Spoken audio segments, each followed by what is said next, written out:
Hi friends, അസ്സലാമു അലൈക്കും. Welcome to nice kitchen. ഇന്ന് നമ്മൾ വളരെ സിമ്പിളായിട്ട് ചെയ്തെടുക്കാവുന്ന അതേസമയം നല്ല ടേസ്റ്റ് ആയിട്ടുള്ള ഒരു ബട്ടർ പുഡിങ്ങിൻ്റെ റെസിപ്പിയാണ് കാണിക്കുന്നത്. അപ്പോൾ ഈ രീതിയിൽ നിങ്ങളൊന്ന് ചെയ്ത് നോക്കൂ. നല്ല പെർഫെക്റ്റ് ആയിട്ടുള്ള ഒരു ബട്ടർ പുഡിങ് വളരെ ഈസി ആയിട്ട് നമുക്ക് ചെയ്തെടുക്കാനായിട്ട് പറ്റും. അപ്പം വീഡിയോയിലേക്ക് കടക്കുന്നതിന് മുമ്പായിട്ട് ആദ്യമായിട്ട് നമ്മുടെ ചാനൽ കാണുന്ന കൂട്ടുകാർ ആരെങ്കിലും ഉണ്ടെങ്കിൽ മറക്കാതെ താഴെയുള്ള സബ്സ്ക്രൈബ് ബട്ടൺ ഒന്ന് സബ്സ്ക്രൈബ് ചെയ്ത് സപ്പോർട്ട് ചെയ്യുക. അപ്പോൾ അതിൻ്റെ അടുത്ത് വരുന്ന ബെൽ ബട്ടൺ കൂടി മറക്കാതെ ഒന്ന് പ്രസ് ചെയ്ത് അതിൻ്റെ അകത്തെ ഓൾ എന്ന ഓപ്ഷൻ എനേബിൾ ആക്കി വെക്കുക. എങ്കിൽ മാത്രമേ ഞാൻ വീഡിയോ അപ്ലോഡ് ചെയ്യുന്ന സമയത്ത് തന്നെ നിങ്ങൾക്ക് കറക്റ്റായിട്ട് നോട്ടിഫിക്കേഷൻ ലഭിക്കുകയുള്ളൂ. അപ്പോൾ എങ്ങനെയാണ് നമുക്ക് ബട്ടർ പുഡിങ് തയ്യാറാക്കി എടുക്കുന്നതെന്ന് നോക്കാം. പുഡിങ് തയ്യാറാക്കാൻ വേണ്ടിയിട്ട് ഞാനിവിടെ 2 കപ്പ് അളവിൽ പാലാണ് എടുത്തേക്കുന്നത്. അപ്പോൾ പാലെടുക്കുമ്പം എപ്പോഴും നല്ല കൊഴുപ്പുള്ള പാല് തന്നെ എടുക്കാനായിട്ട് ശ്രദ്ധിക്കുക. ഇനി ഇതിലേക്ക് ഒരു 100 ഗ്രാം ബട്ടറാണ് എടുത്തേക്കുന്നത്. അപ്പോൾ അത് നമുക്ക് ചേർത്ത് കൊടുക്കാം. അപ്പോൾ ഈ ഒരു ബട്ടർ ഞാൻ വീട്ടിൽ തന്നെ തയ്യാറാക്കി എടുത്തേക്കുന്ന ബട്ടറാണ്. അപ്പം ബട്ടറൊക്കെ വീട്ടിലെങ്ങനെയാണ് തയ്യാറാക്കുന്നതെന്നുള്ള വീഡിയോ ഒക്കെ ഞാൻ ഇതിന് മുന്നേ ഇട്ടിട്ടുണ്ട്. അറിയാൻ പാടില്ലാത്തവർ അതൊന്ന് കയറി കണ്ടു നോക്കിയാൽ മതി. ഈ കൂടെ തന്നെ ഒരു 200 ml മിൽക്ക് മെയ്ഡും കൂടി ചേർത്ത് കൊടുക്കാം. ഇനി ഇത് നല്ലതുപോലെ നമുക്കൊന്ന് മിക്സാക്കി എടുക്കാം. അപ്പോൾ ഇത് മിക്സാക്കി കൊടുക്കുന്നതിൻ്റെ കൂടെ തന്നെ ഒരു 1/4 കപ്പ് അളവിൽ പഞ്ചസാര കൂടി ചേർത്ത് വേണം മിക്സാക്കി എടുക്കാനായിട്ട്. അപ്പം നല്ല മധുരം വേണം എന്നൊക്കെ ഉണ്ടെങ്കിൽ ഒരു 1/2 കപ്പ് വരെയൊക്കെ ചേർത്ത് കൊടുക്കാം. പക്ഷെ ഞാനിപ്പോൾ ഒരു 1/4 കപ്പ് അളവാണ് ചേർക്കുന്നത്. ഈ ഒരു അളവിൽ അത്യാവശ്യം പാകത്തിന് തന്നെയുള്ള ഒരു മധുരമൊക്കെ ഉണ്ട്. ഇനി ആ പഞ്ചസാരയും മിൽക്ക് മെയ്ഡും നല്ലതുപോലെ പാലിലൊന്ന് മിക്സായി കിട്ടുന്നത് വരെ ഇതുപോലെ നമുക്കൊന്ന് ഇളക്കി കൊടുത്തുകൊണ്ടിരിക്കാം. ഇപ്പോൾ ഇവിടെ മിൽക്ക് മെയ്ഡും പഞ്ചസാരയും നല്ലതുപോലെ മിക്സ് ആയിട്ടുണ്ട്. അപ്പോൾ ഇനി ഇത് നമുക്കങ്ങ് മാറ്റി വെക്കാം. ഇനി ഇത് ചൂടാക്കി തിളപ്പിക്കുന്ന സമയത്ത് ബട്ടർ നന്നായിട്ട് മെൽറ്റായി കിട്ടിക്കോളും. അടുത്തത് നമുക്ക് പുഡിങ്ങിലേക്ക് വേണ്ട ചൈന ഗ്രാസ് ഒന്ന് മെൽറ്റ് ചെയ്യാനായിട്ട് വെക്കാം. ഞാനിവിടെ ഒരു 3 ഗ്രാം ചൈന ഗ്രാസ് ആണ് എടുത്തേക്കുന്നത്. അത് ഇതുപോലെ ചെറുതായിട്ട് കട്ട് ചെയ്ത് എടുത്തിട്ടുണ്ട്. അപ്പോൾ ഇതുപോലെ ചെറുതായിട്ട് കട്ട് ചെയ്യുവാണെങ്കിൽ പെട്ടെന്ന് തന്നെ നമുക്കത് കുതിർന്ന് കിട്ടാനായിട്ട് സഹായിക്കും. അപ്പം ചൈന ഗ്രാസ് എടുക്കുമ്പോൾ അളവ് കൂടാതെ ശ്രദ്ധിക്കണം. ഞാൻ ഈ ഒരു അളവ് ബട്ടർ പുഡിങ്ങിന് 3 ഗ്രാം ചൈന ഗ്രാസ് മാത്രമേ എടുക്കാറുള്ളൂ. അപ്പം ഞാൻ ചെയ്യുന്ന ഈ ഒരു രീതിയിൽ തന്നെ പുഡിങ് തയ്യാറാക്കുവാണെങ്കിൽ ഈ ഒരു അളവിൽ തന്നെ ചൈന ഗ്രാസ് എടുത്താൽ മതി. അങ്ങനെ എടുത്താൽ തന്നെ നല്ല പെർഫെക്റ്റ് ആയിട്ട് കട്ട് ചെയ്തെടുക്കുന്ന രീതിയിൽ നമുക്കിത് സെറ്റായിട്ട് കിട്ടും. എന്നാൽ ആ പുഡിങ് വളരെ സോഫ്റ്റും ആയിരിക്കും, ഒട്ടും തന്നെ ഹാർഡായി പോകത്തില്ല. അപ്പോൾ ഈ ഒരു രീതിയിൽ തന്നെ ചെയ്താൽ മാത്രമേ ആ ഒരു രീതിയിൽ നമുക്ക് കിട്ടുകയുള്ളൂ. അപ്പോൾ ഇനി ഇതിലേക്ക് ഒരു 1/2 കപ്പ് വെള്ളം ഒഴിച്ച് നമുക്കിതൊന്ന് കുതിരാനായിട്ട് മാറ്റി വെക്കാം. അടുത്തതായിട്ട് പുഡിങ്ങിലേക്ക് വേണ്ടി ആവശ്യമുള്ളത് ഒരു 1.5 ടേബിൾ സ്പൂൺ കസ്റ്റാർഡ് പൗഡറാണ്.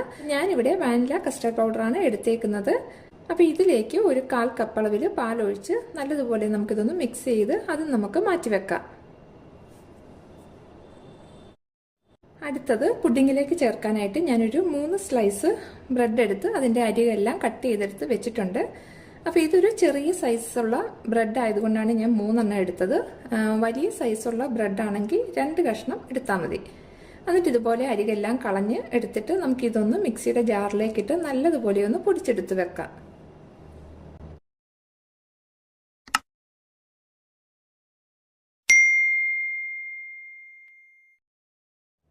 അടുത്തതായിട്ട് നമ്മൾ പഞ്ചസാരയും മിൽക്ക് മെയ്ഡും ബട്ടറും ഒക്കെ ചേർത്ത് വെച്ചിരിക്കുന്ന പാല് സ്റ്റൗവിലോട്ട് വെച്ച് ഒരു മീഡിയം ഫ്ലെയിമിൽ തുടരെ ഇളക്കി നന്നായിട്ട് ഇതൊന്ന് തിളപ്പിച്ചെടുക്കാം.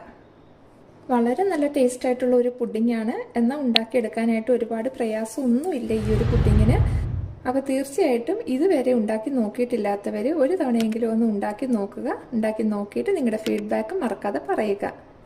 അതുപോലെ തന്നെ ഈ ഒരു റെസിപ്പി നിങ്ങൾക്ക് ഇഷ്ടമാവുകയാണെങ്കിൽ നിങ്ങളുടെ ഫ്രണ്ട്സിനും ഫാമിലി മെമ്പേഴ്സിനും ഒക്കെ ഒന്ന് ഷെയർ ചെയ്ത് കൊടുക്കുക. ഇപ്പോൾ ഇവിടെ പാല് നല്ലതുപോലെ തിളച്ചിട്ടുണ്ട്.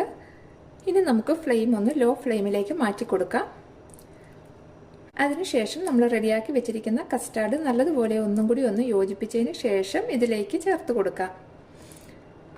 കസ്റ്റാർഡ് ചേർത്തതിന് ശേഷം ഒരു മീഡിയം ഫ്ലെയിമിലേക്ക് മാറ്റി കൈ എടുക്കാതെ തുടരെ ഇളക്കി കൊടുക്കണം. ഒരു 2-3 മിനിറ്റ് ഇളക്കി കൊടുത്താൽ മതി. അപ്പോഴത്തേക്ക് തന്നെ അത് പാകത്തിന് നമുക്ക് കുറുകി കിട്ടും. ഇപ്പോൾ ഇവിടെ കസ്റ്റാർഡൊക്കെ നല്ലതുപോലെ വെന്ത് നമ്മുടെ പാല് പാകത്തിന് തന്നെ റെഡി ആയിട്ടുണ്ട്. ഇനി നമുക്ക് സ്റ്റൗ ഓഫ് ചെയ്ത് ഇതങ്ങ് മാറ്റി വെക്കാം. അടുത്തത് നമ്മൾ കുതിർക്കാൻ വെച്ചിരിക്കുന്ന ചൈന ഗ്രാസ് വേറൊരു പാനിലേക്ക് മാറ്റാം. ഇനി ഇതൊരു ലോ ഫ്ലെയിമിൽ നമുക്കൊന്ന് ഉരുക്കിയെടുക്കാം. ഇപ്പോൾ ഇവിടെ ചൈന ഗ്രാസ് നല്ലതുപോലെ മെൽറ്റ് ആയിട്ടുണ്ട്. ഇനി ഇത് നമ്മൾ നേരത്തെ റെഡിയാക്കി വെച്ചിരിക്കുന്ന പാൽക്കൂട്ടിലേക്ക് ചേർത്ത് കൊടുക്കാം.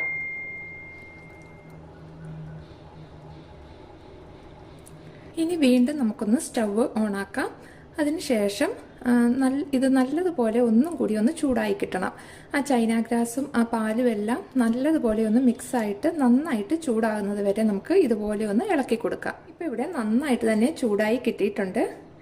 ഇനി ഈ സമയം വേണം നമ്മൾ നേരത്തെ പൊടിച്ചു വെച്ചിരിക്കുന്ന ബ്രെഡ് ചേർത്ത് കൊടുക്കാനായിട്ട്. ബ്രെഡ് ചേർത്തതിന് ശേഷം വീണ്ടും നമുക്ക് നല്ലതുപോലെ ഒന്നും കൂടി ഒന്ന് യോജിപ്പിച്ചെടുക്കാം. 1 മിനിറ്റ് ഒന്ന് ഇളക്കി കൊടുത്താൽ മതി. അപ്പോഴത്തേക്കും നല്ല പാകത്തിന് തന്നെ നമുക്ക് റെഡിയായി കിട്ടും.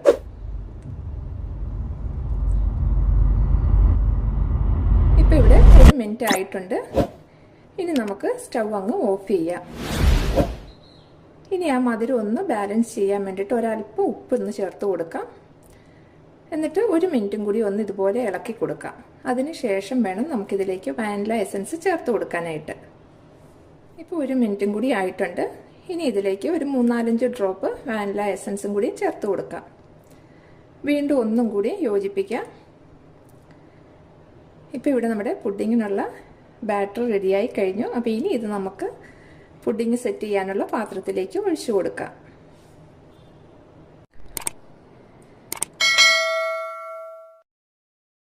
ഇനി ഇത് നല്ലതുപോലെ ചൂടാറുന്നത് വരെ ഇങ്ങനെ പുറത്ത് തന്നെ വെക്കണം.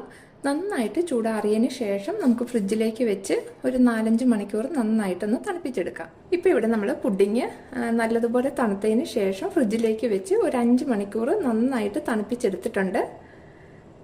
ഇത് കണ്ട നല്ല പെർഫെക്റ്റ് ആയിട്ട് തന്നെ നന്നായിട്ട് സെറ്റായി നമുക്ക് പുഡിങ് കിട്ടിയിട്ടുണ്ട്. അപ്പോൾ ഈ ഒരു അളവിൽ നമ്മൾ ചൈന ഗ്രാസ് ചേർത്താൽ തന്നെ ഇതുപോലെ നല്ല പെർഫെക്റ്റ് ആയിട്ട് നമുക്ക് പുഡിങ് തയ്യാറാക്കി എടുക്കാനായിട്ട് പറ്റും. അപ്പോൾ ഇനി ഇതിൻ്റെ മുകളിലേക്ക് നമുക്ക് കുറച്ച് ഡെക്കറേഷന് വേണ്ടിയിട്ട് ഞാൻ കുറച്ച് പിസ്ത എടുത്തിട്ടുണ്ട്. ഡെക്കറേഷനൊക്കെ നമ്മുടെ ഇഷ്ടം അനുസരിച്ച് നമുക്ക് ചെയ്ത് കൊടുക്കാം.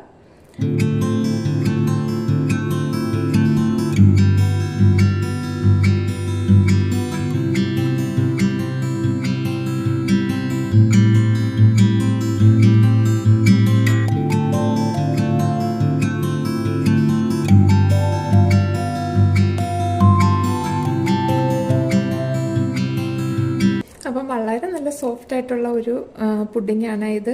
കണ്ട നമ്മൾ കട്ട് ചെയ്യുമ്പോൾ തന്നെ നമുക്കറിയാം നല്ല സോഫ്റ്റ് ആണ് പുഡിങ്. നമുക്കിങ്ങനെ സ്പൂൺ വെച്ച് ഇങ്ങനെ എടുക്കുമ്പോൾ തന്നെ അത് അറിയാൻ പറ്റും. നിങ്ങളെല്ലാവരും ഒന്ന് ട്രൈ ചെയ്ത് നോക്കണം. നോക്കിയിട്ട് മറക്കാതെ ഫീഡ്ബാക്ക് കൂടി പറയുക. ഇൻഷാ അല്ലാഹ് നമുക്ക് പുതിയൊരു റെസിപ്പിയുമായി വീണ്ടും കാണാം.